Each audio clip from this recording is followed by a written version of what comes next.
wrong solutions. But for the sake of urgency, I believe that number one urgent need of the people now is that people should be equipped with gun. People should be equipped with gun. I've been campaigning for this, that Nigeria need a gun revolution. Go and join a vigilante group. You must be trained. Go to a vigilante group. Gun is not a knockout that you can just carry. You might not even be able to use it. Community by community should do everything. Gather intelligence. Know how to communicate. Do some things. Have your own gun. Go to the training. 8 rounds from passion, 6 rounds from passion.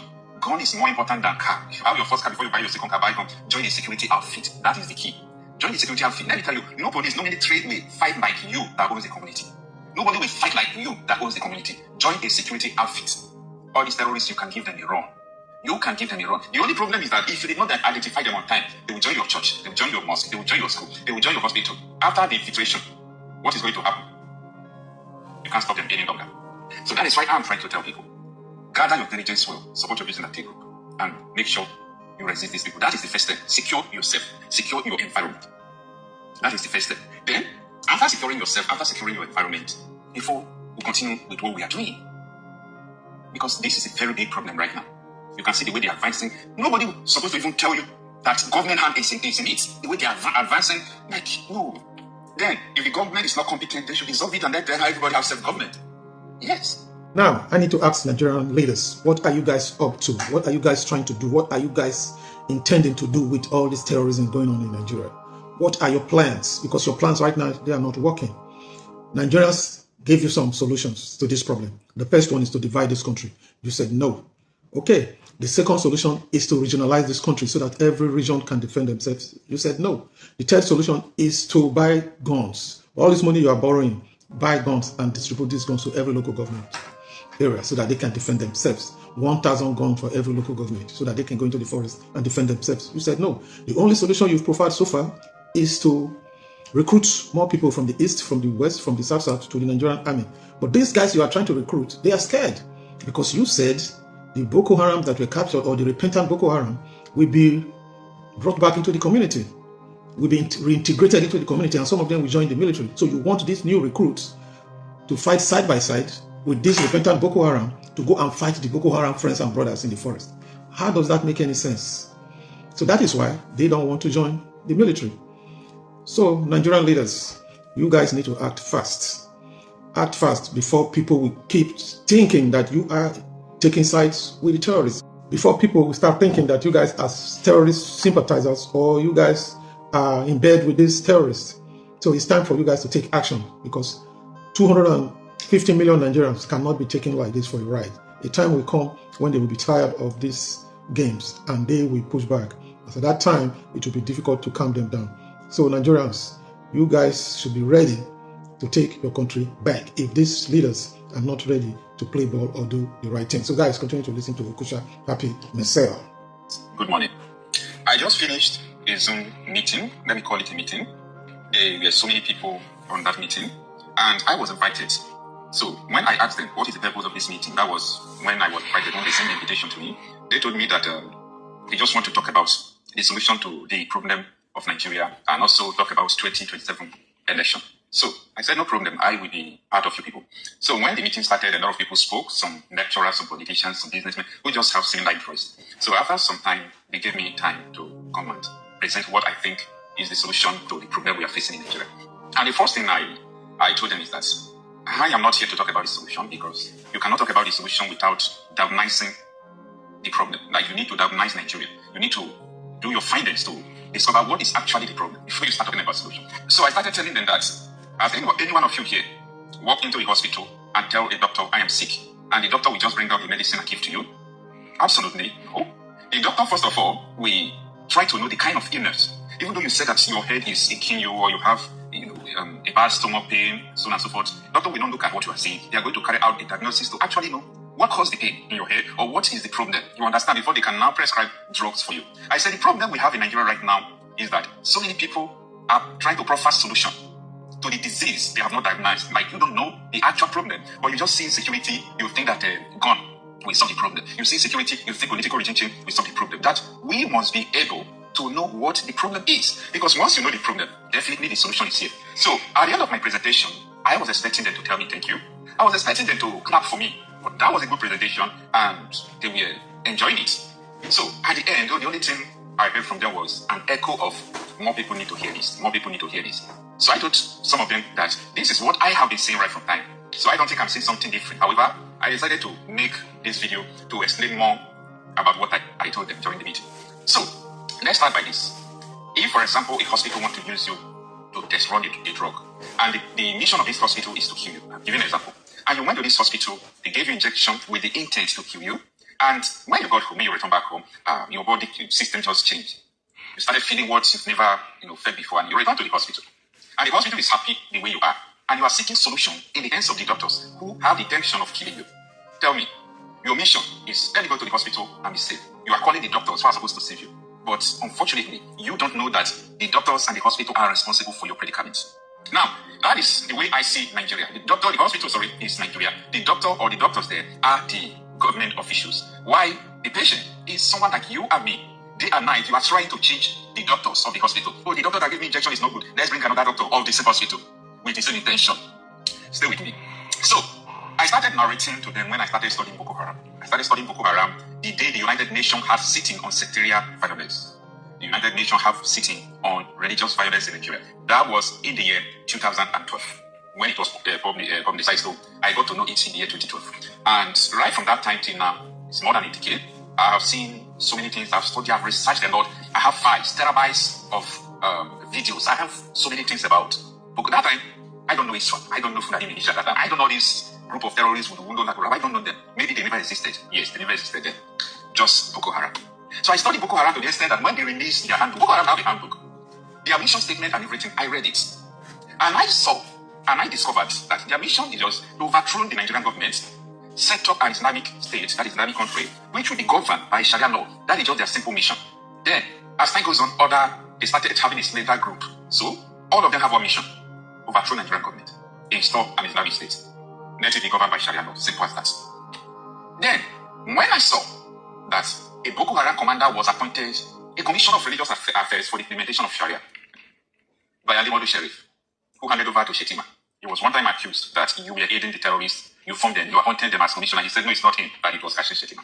That is a story for another day. So, this man appointed Boko Haram member as a commissioner of religious affairs for the implementation of Sharia. Now, pay attention though.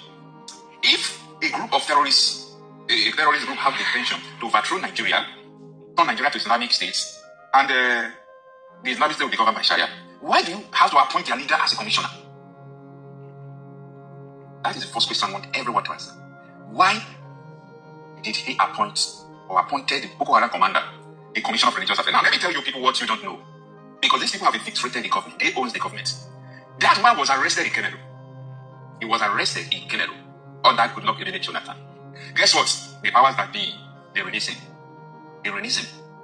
I'm trying to tell you some stories. Then, after that, all this group you are seeing, stories from stories, they have roots in the government. And after 40 years, that same Bono states, like this year, last year, they have about 12 billion budget for Boko Haram. In their budget, they have budget for Boko Haram. They call it for the reintegration of Boko Haram. They have it in their budget. So, I started telling them the backgrounds, the nature of the problem of Nigeria. I drew their attention to 7 Nigerian intelligence military agents. That was when they were shot. So, because I was not the one hosting the meeting, I was using my phone, another phone, to show them, play the videos for them, the videos from Nigerian military intelligence heads. What are they saying? The same thing. The government are the sponsors. The government know the sponsor. These are Nigerian military intelligence officers. Like, I've had sitting with so many of them who are retired privately. I've had calls with them. I've had calls with, like, both the people who went, in fact, there is nothing they have told me in private that they have not said on national television. So many of them who have the courage to come to the national television, like Commodore Kunde or Naomi and the rest of them. There is no difference what they are saying in private and what they are saying in public. So, no need. So after showing them all these videos and so on and so forth, I now put forth a question to them. People that you are campaigning for today, who you think that could change so many things, how many of them that are different from the Boko Haram on the field? They are not more than 0.5% who are different from Boko Haram. When I mean who are different from Boko Haram, the idea Boko Haram have is the same thing they have. Who is saying Boko Haram? Who is supplying them guns? Who is appointing them? Who is putting them in the military? These people. I shared a video of an insider who was narrating the story on how the government are dealing with the repentant terrorists. And I think you need to hear that video again. Take a listen. Boko Haram are being rehabilitated. Now, what they do, after the rehabilitation, they fill form, they ask questions. How many people have you been killed? So if you kill 50, you have your own class. 50 and above 20 have never killed. So if you have never killed, maybe you stay there 1 month and go off. If you kill small number, 2 months. If you kill many, 6 months. Which type of ammunition that you use? Then that's the people that they are going to pay them the pay off of 3 million. And monthly salary of 50,000. I'm saying this, it should be a shocking. I'm revealing this. After being rehabilitated, what happens the next? If you cannot live without gun, the government will provide gun for you. As a civilian JTF, you all know that they are here in Abuja. Most of them are repentant Boko Haram. Some of them that they cannot stay in the society, they are being exported to Algeria to go and attack the miners, to go and do illegal mining, gold mining in Algeria, and be paid. If they sustain gunshot, they are going to be transported back to Maiduguri and treated in the University of Maiduguri Teaching Hospital through the government of Borno State. The repented IDPs are repented Boko Harams, and also the civilian JTF go to Zamfara. They are there. The government of Zamfara is paying them 70,000. The government of Borno State is paying 70,000 to the Borno State government. The Borno State government is paying them 50,000. Meaning it is a job, it is a business. It is not a crime to start a business if the business is being recognized by a government. The business that I'm craving for is to start my terrorism. I'm not going to terrorize anybody. I'm going to fight back. It has been so painful that the killer of my dad is being paid with taxpayers' money. The abductors of our wife, our children, our sisters are being paid off by the taxpayers' money. They drive luxury car with escort. There is one man that slaughtered 96 people a day. Now he's driving with Hilux. His name is Adamu. I'm saying this, I don't care. I don't care. I'm ready to die. I'm ready to die. Because what's the life?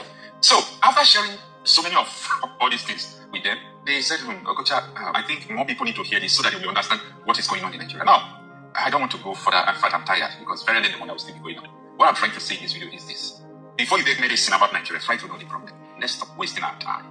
In fact, I played the video of a Nigeria military intelligence officer who said that the only solution to the problem in Nigeria right now is that as many ethnicity that Nigeria could be partitioned, that dividing Nigeria is the solution. This is from a Nigeria military intelligence officer who served Nigeria for 36 years. He revealed the fact DSS, I would say DSS knows what he's talking about. That the sponsors of all these people are in government. Then you start asking yourself, what do they want? What do they want? What they want is just what Boko Haram wants. A Nigeria that will be turned into an Islamic state governed by Sharia law. If anybody wants to say, oh, what you are saying no, it's not correct, then I want you to prove me wrong and tell me why Tinubu says if he fights insecurity, they will kill him. Why? Why did he say so? Haja Mohammed came to arrest him. He said it. Tinubu said, if I fight insecurity, they will kill me. It's about, after 3 years, Tinubu did not send Bayo Ononoka to come and debunk it. Because if he debunk it, the woman will fire more and reveal. In fact, the woman will expose more. This is Nigeria. So, before you take airdrops, try to do diagnosis to know what the problem actually is. We may not feel that it's okay today, but I will tell you that in the nearest months to come, nobody knows who is going to affect. And people may ask, what is the solution now? What is the solution now? The number one solution is knowing the problem. You know, a scientist called Albert Einstein, he said, if you give me an hour to solve the problem in the world on Earth, that I will use 59 minutes, I will spend 59 minutes trying to diagnose the problem, trying to know what the problem is, and use 1 minute to solve it. You know what that means? Once you know the problem of something, then the solution will be easier for you to apply. We have been applying wrong solutions. But for the sake of urgency, I believe that number one urgent need of the people now is that people should be equipped with gun. People should be equipped with gun. I've been campaigning for this, that Nigeria need a gun revolution. Go and join a vigilante group. You must be trained. Go to a vigilante group. Gun is not a knockout that you can just carry. You might not even be able to use it. Community by community, you should do everything. Gather intelligence. Know how to communicate. Do some things. Have your own gun. Go to the training. 8 rounds per passion, 6 rounds per passion. Gun is more important than car. If you have your first car before you buy your second car, buy gun. Join a security outfit. That is the key. Join the security outfit. Let me tell you, no police, no military will fight like you that owns the community. Nobody will fight like you that owns the community. Join a security outfit. All these terrorists, you can give them a run. You can give them a run. The only problem is that if you did not identify them on time, they will join your church, they will join your mosque, they will join your school, they will join your hospital. After the filtration, what is going to happen? You can't stop them any longer. So that is why I'm trying to tell people, gather your intelligence well, support your vigilante group, and make sure you resist these people. That is the first step. Secure yourself. Secure your environment. That is the first step. Then, after securing yourself, after securing your environment, before we continue with what we are doing. Because this is a very big problem right now. You can see the way they are advancing. Nobody is supposed to even tell you that government hand is in it. The way they are advancing, like, no. Then, if the government is not competent, they should dissolve it and let them everybody have self-government. Yes. So, these are part of the things I told them in that meeting, and I spent more than 10 minutes that they gave me. So, I said, let me just share part of it.